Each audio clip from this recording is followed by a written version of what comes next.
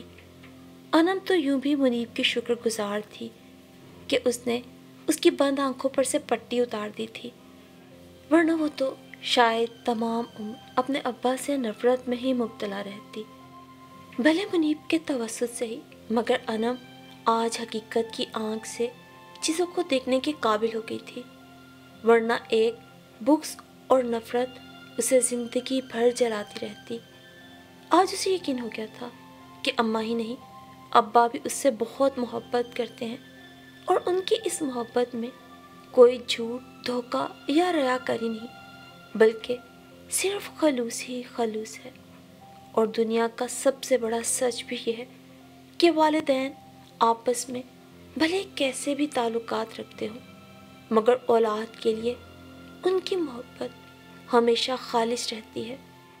ایسے میں والدین کا بھی یہی فرض اور ذمہ داری ہے کہ بطور میاں بیوی بھلے وہ ایک دوسرے سے کتنی بھی نفرت کیوں نہ کرتے ہوں، مگر اپنی اولاد کے ذہن میں والدین میں سے کسی ایک کے لیے کبھی بھی نفرت کا بیج نہیں بونا چاہیے، اور انہیں کسی ایک کی بھی شفقت سے محروم نہیں کرنا چاہیے کہ وہ اولاد جو ماں یا باپ کسی ایک کی شفقت سے بھی محرومی میں پلتی ہے، اس پہ کیا گزرتی ہے، یہ انم یا انم جیسے بچے ہی سمجھ سکتے۔